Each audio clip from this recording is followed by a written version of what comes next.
There are many investment vehicles: mutual funds, index funds, ETFs, and hedge funds. But there's a fifth method that beats them all. The incredible thing is most people don't know about it.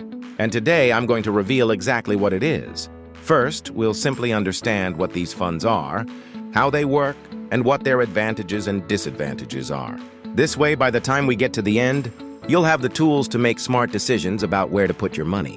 What is an index? Imagine the stock market is a huge soccer league. An index would be the standings table that shows how all the teams are doing. Instead of teams, we have companies. The S&P 500, for example, is like the league for the 500 biggest companies in the US. Index funds?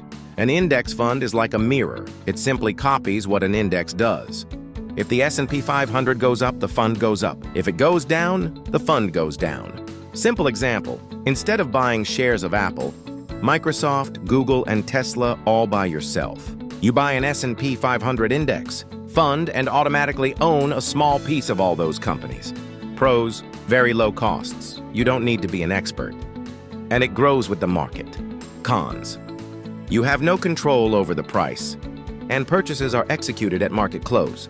Mutual funds: these are managed by professionals who try to beat the market.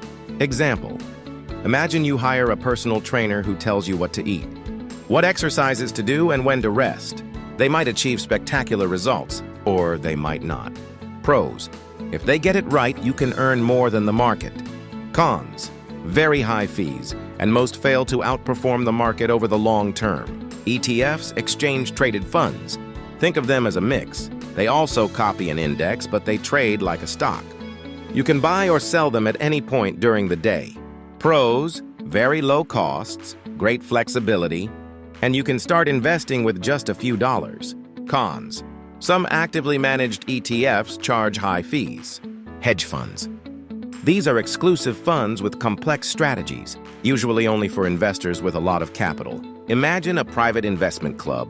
Pros: they have the freedom to use many strategies to generate profits. Cons: they are inaccessible to most people with very high costs and elevated risks. Before I reveal the fifth method, let's break down some myths I hear all the time. Do I need a lot of money to invest? False. With ETFs or index funds, you can start with just a few dollars, even less than a movie ticket. Is investing only for experts? No. Index funds and ETFs exist precisely so anyone can invest without being a Wall Street genius. Is investing too risky? It depends. If you put all your money into a single stock, yes. But if you invest in a diversified fund, you significantly reduce the risk. Is it better to keep my money in the bank? Keeping it in the bank offers security. But with inflation, your money loses value every year. Investing is the best way to make your money work for you. Can I lose everything? Only if you sell in a panic. History shows that the market always recovers in the long term. With these myths cleared up now, as I promised, I'm going to reveal the fifth investment method. This method isn't an index fund, it's not an ETF, and it's not even a hedge fund. The best investment fund that exists is yourself. Your mind is the most powerful bottomless barrel you can fill. The more you invest in your financial education, in learning to manage your money and build your own portfolio, the more prepared you'll be to make the best decisions. Because it doesn't matter if you choose ETFs, index funds, or any other instrument. If you don't invest in knowledge first, you're leaving your money up to chance. So the next time you hear about investing, remember this: the best, most profitable, and never-ending fund is your brain. If you want me to explain in detail what hedge funds are, their pros and cons, leave a comment and subscribe to the channel so you don't miss it. If you want me to go deeper into each of the funds, comment the word "more."